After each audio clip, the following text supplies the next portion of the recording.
Welcome to Edu Hub channel. Now there's no worry for the English medium students or the viewers from America, Canada or Europe. Now we should begin the topic how to get good marks in maths or more than 90 plus marks in maths. In this video we will tell you 4 steps to take good marks. Most of the students hate maths or fear maths, but I love maths because maths is not like other subjects like history, in which we have to remember the dates. There is no logic, but and most of the students have got more than 90 plus marks in 10th, and my 12th class students have got 95 plus marks. I will give you practical tips. Watch till the end. There was typo error behind the video.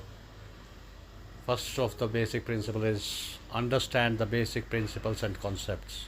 It means that you have to focus on learning slowly but perfectly the basic principles and concepts. What type of question is that, and which type of formula will be applied.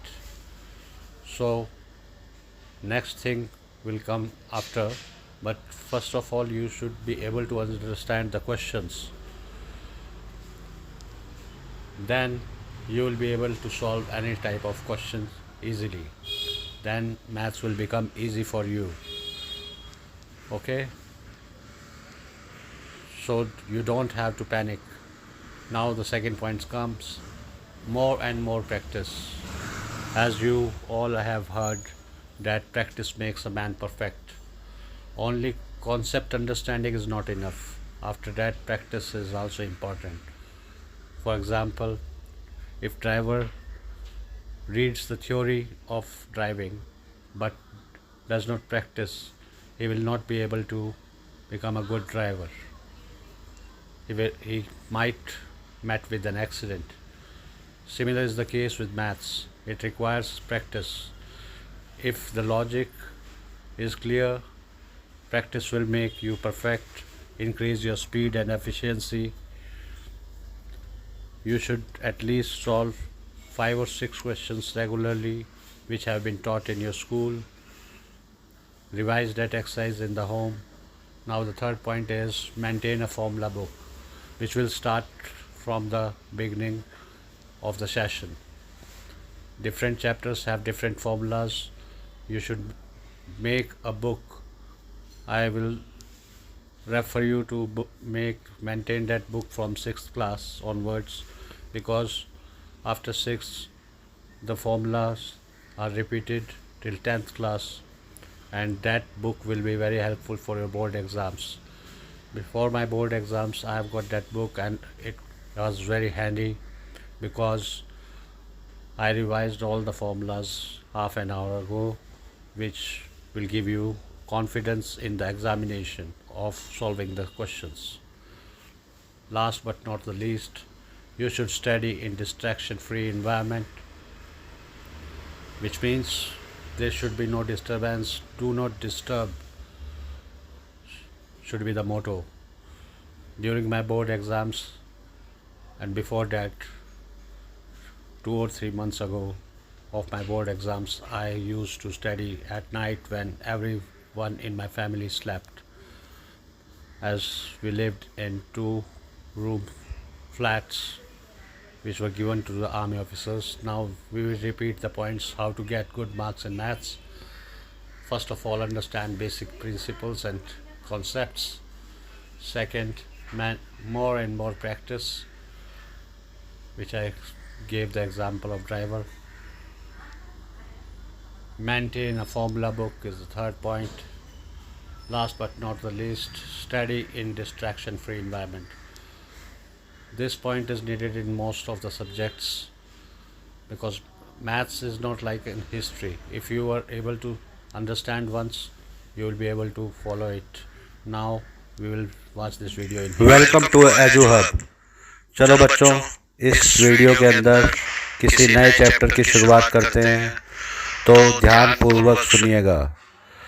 अपना concentration How to get 90 plus marks in maths। तो इस video के अंदर हम बताएंगे आपको, ज़्यादातर बच्चे मैथ्स से बहुत डरते हैं, मैथ्स का खौफ घुसा हुआ था उनके अंदर। लेकिन सब उन्हें ये नहीं पता कि मैथ्स रटने का सब्जेक्ट नहीं है। हिस्ट्री वगैरह में तो डेट्स वगैरह याद रखनी पड़ती हैं, या और कोई भी सब्जेक्ट होता है जिनका कोई लॉजिक नहीं होता कि भाई।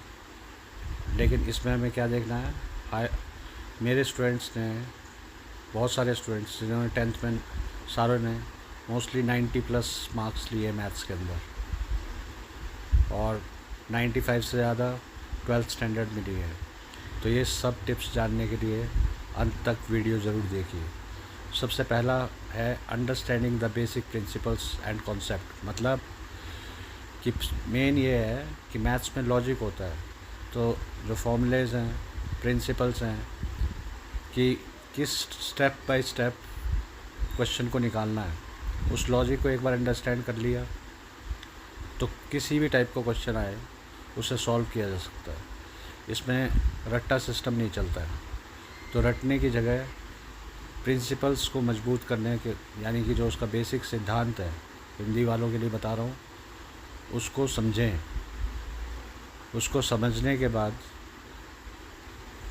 मैथ्स आपको आसान लगने लगेगा। मैथ्स और सब्जेक्ट्स के मुकाबले बहुत आसान है। अब सेकंड पॉइंट है मोर एंड मोर प्रैक्टिस। वो कहावत आपने सुनी होगी, practice makes the man perfect. तो मैथ्स एक ऐसा सब्जेक्ट है जिसमें आपने प्रिंसिपल समझ लिए फर्स्ट स्टेप में, फिर उनके बाद ये नहीं है कि उन्हें कुछ करना ही नहीं है, उनकी प्रैक्टिस करें। प्रैक्टिस के लिए आप क्या कर सकते हैं, ज़्यादा से ज़्यादा सैम्पल पेपर सॉल्व करें। अपनी बुक के अलावा और जो क्वेश्चंस होते हैं उनको सॉल्व करें। एक्स्ट्रा बुक भी ले सकते हैं आप, पीके गर्ग, सामर, आजकल आर.डी. शर्मा, आर.एस. अग्रवाल ये चल रही है, उनसे ज़्यादा से ज़्यादा क्वेश्चंस की प्रैक्टिस करें। उसमें हर टाइप के वैरायटी के क्वेश्चंस मिलते हैं, उनको समझने की कोशिश करें सब, और कौन सा प्रिंसिपल, यानी कि कौन सा फॉर्मूला या क्या सिद्धांत लगेगा, उसमें आपको आसानी रहेगी। और तीसरा पॉइंट है मेंटेन अ फॉर्मूला बुक। जो भी चैप्टर आप कर रहे हैं उसके फॉर्मूलेज आप लिखेंगे तो उसके लिए अलग से एक बुक बना के रखिए। मेरे टाइम पे ये फॉर्मूलेज मैंने बचपन में लिखे थे, 6th 7th 8th में। तो फॉर्मूलाज रटने के लिए नहीं होते हैं, हर फॉर्मूले का कोई लॉजिक होता है। जैसे पैरेललोग्राम का फॉर्मूला बेस इंटू अगर हाइट है तो सैंडविच आपने खाया होगा, ट्रायंगल बन जाता है उसमें से। तो ट्रायंगल का formula area of triangle half into base into height है। जिस चीज़ में जो होगा वही उसके फॉर्मूले में आएगा। अब जैसे रेक्टेंगल में लेंथ और ब्रेड्थ होती है, तो area of rectangle length into breadth है। तो इस तरीके से आप फॉर्मूला बुक मेंटेन कीजिए। चौथा पॉइंट है study in distraction free environment. मतलब इसका मतलब है कि कोई डिस्टर्ब ना करे, एकांत वाली जगह पे मैथ्स की प्रैक्टिस करें जहाँ पे कोई आपको डिस्टर्ब करने वाला ना हो। मेरे टाइम पे तो मैंने ज़्यादातर, जब हमारे घर के लोग सो जाते थे, क्योंकि 2 रूम सेट था, तो रात को जब सब सो जाते थे उस टाइम पे पढ़ता था, मैथ्स की प्रैक्टिस करता था। करीब 2 घंटे मैथ्स की प्रैक्टिस करता था। तो डिस्ट्रैक्शन फ्री एनवायरनमेंट होता है उस टाइम पे।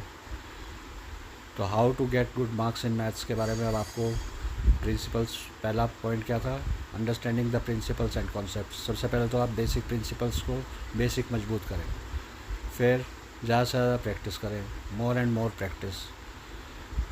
फिर आपको बताया था कि भाई फार्मूला बुक मेंटेन करें, क्योंकि एग्ज़ाम के टाइम पे बहुत काम आएगी। 4-5 घंटे पहले फार्मूलाज रिवाइज करें।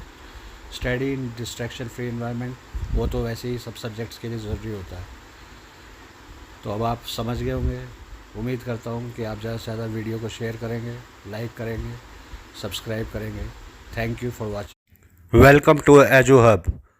चलो बच्चों, इस वीडियो के अंदर किसी नए चैप्टर की शुरुआत करते हैं, तो ध्यानपूर्वक सुनिएगा, अपना कंसंट्रेशन।